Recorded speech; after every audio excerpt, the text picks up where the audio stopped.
আজকের লাইভটি দেখার জন্য। আশা করি আপনাদের ভালো লাগবে। আমরা এই মুহূর্তে অবস্থান করছি ঢাকার সাভারে। আপনারা অনেকেই নাম শুনেছেন এবং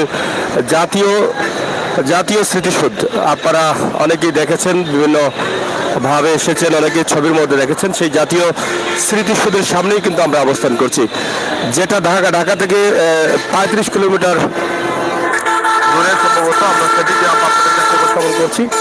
জাতীয় স্মৃতিসৌধ ঢাকায় অবস্থিত। আমরা সেটাই আপনাদের কাছে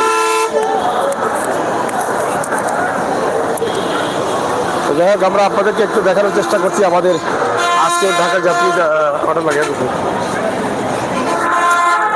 আপনারা যারা আছেন একটু আমাদের সাথে যুক্ত থেকে সহযোগিতা করুন এবং লাইভটি শেয়ার করে সবাইকে দেখার সুযোগ করে দিন। আমরা আছি ঢাকার সাভারে জাতীয় স্মৃতিসৌধে।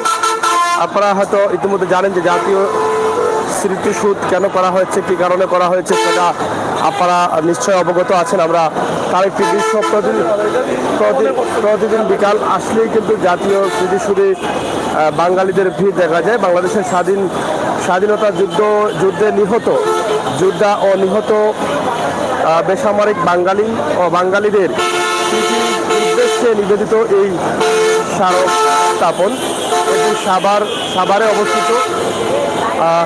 আমরা সেটাই কিন্তু আপনাদের কাছে উপস্থাপন করছি। এটা আপনারা সবাই জানেন যে আমাদের দেশ স্বাধীন হয়েছিল অনেক কষ্টের বিনিময়, অনেক মা বোনের রক্তের বিনিময়। আমরা সেখান থেকে আজকের এই লাইভটি আপনাদের কাছে উপস্থাপন করছি। ঢাকা জাতীয় স্মৃতিসৌধ সামনে অনেক মানুষের সমাগম রয়েছে এখানে। আমরা আপনাদেরকে তুলে ধরার চেষ্টা করছি। এই রাস্তাটি ঢাকা আশুলিয়া অথবা সাভার অথবা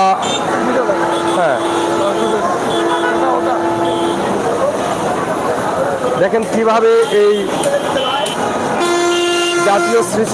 জাতীয় স্মৃতিসৌধ থেকে মানুষ বের হয়ে এদিকে আসছেন। এখানে একদম যত মানুষ দেখছেন সবাই কিন্তু এই স্মৃতিসৌধে আসছিলেন। আমরা এটা আপনাদেরকে জানিয়ে দিচ্ছি, তার কারণ হচ্ছে একটাই যে জাতীয় স্মৃতিসৌধ সন্ধ্যার আগ মুহূর্তে বন্ধ করা হয় এবং সবাইকে বের করে দেওয়া হয় এবং এই মুহূর্তে তারা বের করে দিচ্ছেন। যারা দায়িত্বশীল আছেন তারা জরুরি অ্যালার্ম বাজিয়ে কিন্তু তাদেরকে বের করে দিচ্ছেন এবং সবাই দেখছেন স্মৃতিসৌধ থেকে বের হয়ে যাচ্ছেন, যার যার মতো করে হেঁটে যাচ্ছেন এবং প্রতিদিনই কিন্তু তারা এখানে এসে অংশগ্রহণ করেন জাতীয় স্মৃতিসৌধ দেখার জন্য। আমরা সেটি সরাসরি আপনাদের কাছে নিয়ে আসছি। ইনশাআল্লাহ আপনারা যারা আছেন আমাদের সাথে থাকবেন। আপনারা ঢাকার জাতীয় স্মৃতিসৌধের ইতিহাস আপনারা অবশ্যই জানেন, আমরা সেটি আপনাদের কাছে উপস্থাপন। পাশাপাশি ঢাকার সাভারের যে রাস্তা রয়েছে, আশুলিয়ার যে রাস্তা রয়েছে সেটার অবস্থান আমরা আপনাদেরকে জানিয়ে দিচ্ছি। ব্যস্ততম ঢাকা শহরের অবস্থা এবং এখানে বেশ কয়েকটি ফুটওভার ব্রিজ রয়েছে এবং কী পরিমাণ মানুষ ব্রিজ দিয়ে পারাপার হচ্ছেন এটা আপনারা দেখেন। আমরা সেটি আপনাদেরকে দেখাচ্ছি। এর ভিতরেই হচ্ছে জাতীয় স্মৃতিসৌধ। এই জায়গাটা অনেক সুন্দর করে রাখা হয়েছে, আমরা সেটি আপনাদের কাছে উপস্থাপন করছি। আপনারা যারা আছেন একটু শেয়ার করে সবাইকে দেখার সুযোগ করে দিন। ঢাকা থেকে আসতে অনেক সুবিধা রয়েছে জাতীয় স্মৃতিসৌধে। আমরা সেটা আপনাদেরকে হয়তো জানিয়ে দিয়েছিলাম।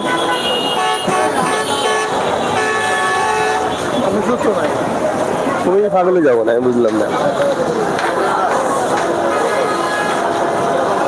আমরা সরাসরি আপনাদের কাছে উপস্থাপন করছি। আপনারা যারা আছেন আমাদের সাথে যুক্ত থেকে সহযোগিতা করেন, শেয়ার করে সবাইকে দেখার সুযোগ করে দেন। আমরা আশা করব আপনাদের সকলের সহযোগিতা এবং ভালোবাসা নিয়ে আপনারা আমাদের সাথে যুক্ত থাকবেন এবং আপনারা দেখবেন এবং দেখার সুযোগ করে দেবেন অন্যকে।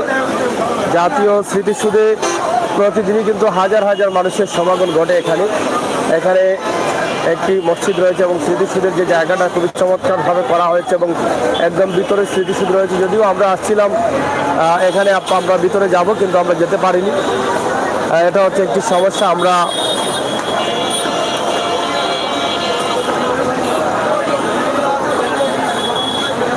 আপনাদেরকে দেখাচ্ছি যে মুক্তিযুদ্ধে যে শহীদরা প্রাণ দিয়েছিলেন বিভিন্ন জায়গা থেকে মুক্তিযুদ্ধে অংশগ্রহণ করেছিলেন আমাদের বাঙালিরা। সর্বস্তরের বাঙালিদের স্মৃতিকে ধরে রাখার জন্য এই জাতীয় স্মৃতিসৌধ করা হয়েছে এবং সেই স্মৃতিসৌধে প্রতিদিনই জাতীয় স্মৃতিসৌধ দেখার জন্য সাভারে ছুটে আসেন অনেক মানুষ। আমরা তার একটি দৃশ্য আপনাদের কাছে উপস্থাপন করছি এবং এখানে পার্শ্ববর্তী এই স্মৃতিসৌধটি রয়েছে, সেটা আমরা আপনাদেরকে দেখানোর চেষ্টা করছি। তো ইনশাআল্লাহ আপনারা যারা আছেন আমাদের সাথে থাকুন এবং জাতীয় স্মৃতিসৌধ আপনারা স্মৃতিসৌধের আশপাশ আপনারা দেখুন, সেটাই আমরা আশা করছি।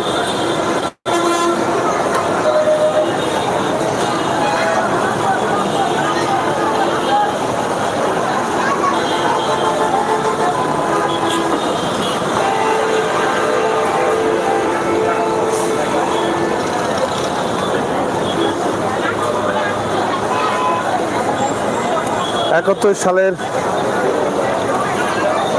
যারা দেশের জন্য জীবন দিয়েছিলেন, যারা শহীদ হয়েছিলেন, তাদের জন্যই কিন্তু এই জাতীয় স্মৃতিসৌধ করা হয়েছে। আমরা সেটি আপনাদের কাছে উপস্থাপন করার চেষ্টা করছি। একদম নবীনগর স্মৃতিসৌধ সাভারের নবীনগর এলাকায়, ঢাকার এখানে অবস্থিত। আমরা সাভারের নবীনগর এলাকা থেকে সরাসরি আপনাদের কাছে উপস্থাপন করছি আজকের দিনের অবস্থা পরিস্থিতি। সেটা আপনারা দেখছেন। অবশ্যই আপনাদের ভালো লাগবে সেটা আমি বিশ্বাস করি। তাই আপনারা যারা আছেন এটা শেয়ার করে সবাইকে দেখার সুযোগ করে দিন।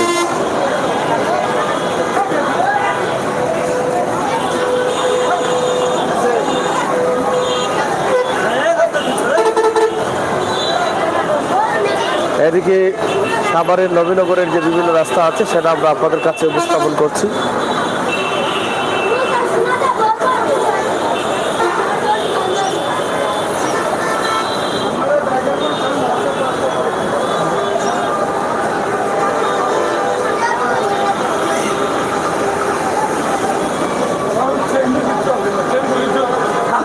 হ্যাঁ,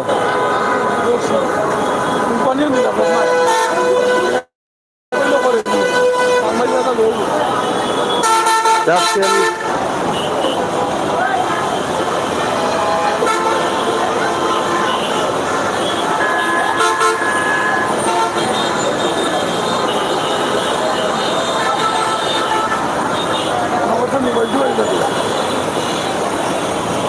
তো যাই হোক দর্শক, আমরা আপনাদেরকে দেখানোর চেষ্টা করলাম আমরা ঢাকার জাতীয় স্মৃতিসৌধ নবীনগর বা সাভার এলাকা থেকে, যেটা আপনারা বিভিন্নভাবে দেখেছিলেন বা দেখেছেন। আমরা সেটাই কিন্তু আপনাদেরকে উপস্থাপন করার চেষ্টা করলাম। অবশ্যই জাতীয় স্মৃতিসৌধ আমাদের সংগ্রাম ও বিজয়ের প্রতীক, সেটা আপনারা অবশ্যই জানেন।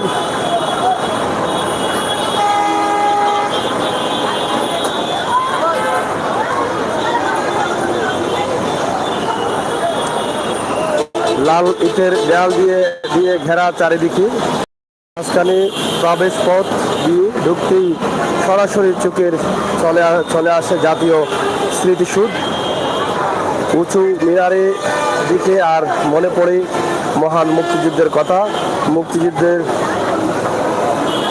প্রাণ যারা দিয়ে শহীদ হয়েছিলেন তাদের স্মরণে তৈরি করা হয়েছে স্মৃতিসৌধ।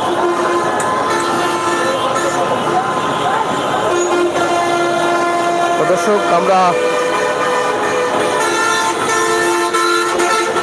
150 ফুট বা 45 মিটার উচ্চতা বিশিষ্ট স্মৃতিসৌধে রয়েছে 7টি ফলক, যার মধ্যে বাংলাদেশের মুক্তিযুদ্ধের সংগ্রামে 7টি পর্যায়কে ফুটিয়ে তোলা হয়েছে। 7টি পর্যায়ের প্রথমটি স্মৃতি হয়েছে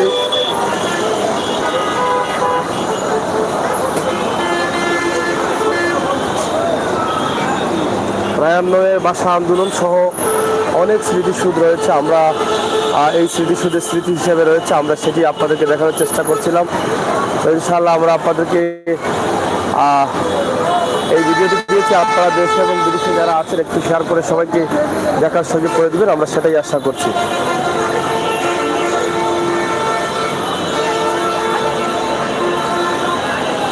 মূলত জাতীয় স্মৃতিসৌধ প্রধান গেট দিয়ে ঢুকলেই কিন্তু এই গাড়ি আছে, গাড়ির পিছনে কিন্তু এটা রয়েছে। তবে আমরা যেতে পারছি না, যেহেতু আস্তে আস্তে অনেক দেরি হয়ে গেছে, এই জন্য আমাদের যাওয়া হবে না। কারণ সন্ধ্যার আগ মুহূর্তে সবাইকে বের হয়ে আসতে হয় জাতীয় স্মৃতিসৌধ থেকে, যা এখানে পুলিশের দায়িত্বে রয়েছেন এবং পুলিশের গাড়ি রয়েছে ভিতরে, আপনারা দেখছেন। তারা কিছুক্ষণ আগে সবাইকে বের করে দিয়েছেন, আমরা এসে আর ঢুকতে পারিনি। দুঃখ প্রকাশ করছি, তবে একদিন আসবো আমরা জাতীয় স্মৃতিসৌধ আপনাদেরকে নিয়ে আসবো। লাল ইট দিয়ে ঘেরা এই জায়গাগুলো চতুর্দিকে সুন্দরভাবে ছড়িয়ে ছিটিয়ে আছে এবং ঢাকা শহরের অনেক মানুষ পরিবার সহ এখানে সময় কাটাতে আসেন, তা আমরা আপনাদেরকে দেখানোর চেষ্টা করলাম। আপনারা যারা দেশে এবং বিদেশে আছেন অবশ্যই এটা দেখে আনন্দিত হচ্ছেন।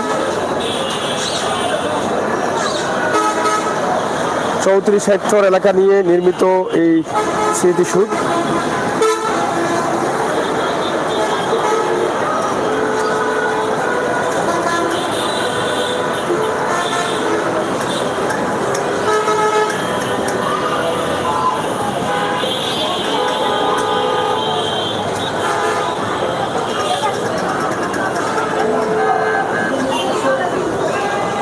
যাই হোক দর্শক, আমরা শেষ করে নিচ্ছি, আপনাদেরকে দেখানোর চেষ্টা করছিলাম ঢাকা শহরের আজকের দিনের অবস্থা এবং জাতীয় স্মৃতিসৌধ, ফুটওভার সহ সব কিছু।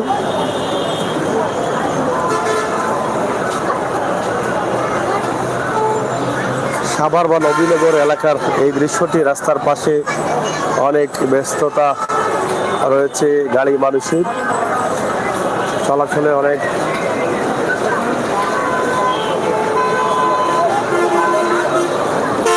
যাই হোক, আপনারা সবাই ভালো থাকবেন, নিরাপদ থাকবেন, সুস্থ থাকবেন। আমরা আপনাদের এখানে শেষ করে দিচ্ছি, আপনাদেরকে দেখানোর চেষ্টা করেছি এবং জানানোর চেষ্টা করেছি আজকের এই পড়ন্ত বিকেলে ঢাকার জাতীয় স্মৃতিসৌধে কী পরিমাণ মানুষের আগমন ঘটে। শুধু ঢাকার না, ঢাকার বাইরে থেকেও, বাংলাদেশের বিভিন্ন জেলা থেকেও কিন্তু এখানে আসেন জাতীয় স্মৃতিসৌধ দেখার জন্য এবং অনেকেই আসেন সময় পার করার জন্য। এবং খুবই সুন্দর একটি জায়গা, যেখানে অনেক জায়গা রয়েছে এবং প্রাকৃতিক পরিবেশ খুবই চমৎকার, সুন্দর পরিবেশের মধ্য দিয়ে কিন্তু জাতীয় স্মৃতিসৌধটি দাঁড়িয়ে আছে। সাভারের নবীনগর এলাকা থেকে আমরা সরাসরি আপনাদেরকে লাইভটি দিয়েছিলাম। ইনশাআল্লাহ আপনাদের সকলের সুস্থ কামনা করছি। ভিডিওটি শেয়ার করে দেশ বিদেশে থাকা প্রাণবন্ধুদের দেখার সুযোগ করে দিবেন এবং আমাদের লাইভগুলো সবসময় দেখার জন্য আমাদের চ্যানেল সাবস্ক্রাইব করবেন। আমাদের সিলেটের ম্যাগাজিন ফেসবুক পেজে যারা নেই, তারা ফেসবুকে গিয়ে সিলেটের ম্যাগাজিনটিকে সার্চ করে সবাইকে দেখার সুযোগ করে দিবেন। ইনশাআল্লাহ কুতুবুদ্দিন, আমরা এখন ঢাকায় আছি এবং ঢাকা থেকে আমরা রাতেই রওনা দেব সিলেটের উদ্দেশ্যে। আমরা যেহেতু অনেক দূরে আসলাম সেটা আপনারা জানেন। আপনারা সবাই ভালো থাকবেন, সুস্থ থাকবেন। আজকের এই লাইভটি আমরা অবশ্যই ঢাকার জাতীয় স্মৃতিসৌধ থেকে আপনাদের কাছে উপস্থাপন করেছি। আপনাদের সকলের সুস্বাস্থ্য কামনা করছি। ভালো থাকেন এবং সুস্থ থাকেন, নিরাপদ থাকেন এবং আমাদের সাথে সক্ষম থাকেন এবং বাস্তব ভিডিওগুলো উপভোগ করেন। আজকের ঢাকা শহর থেকে আমাদের যে ভিডিওটি, ব্যস্ততম ঢাকা এবং ঢাকার আশপাশ এলাকা সাভার, আপনারা জানেন বাংলাদেশ সেনাবাহিনীর প্রধান শাখা হচ্ছে সাভারে এবং নবীনগর এলাকায় স্মৃতিসৌধ সহ অনেক কিছু রয়েছে এই এলাকায়। এখানে রয়েছে একটি পার্কও রয়েছে, আপনারা দেখছেন শিশুদের জন্য আরেকটি পার্ক এই পাশে আছে, স্মৃতিসৌধের ঠিক উল্টা পাশে, এবং এদিকে স্মৃতিসৌধ রয়েছে। তো সবার সুস্বাস্থ্যের কামনা করছি।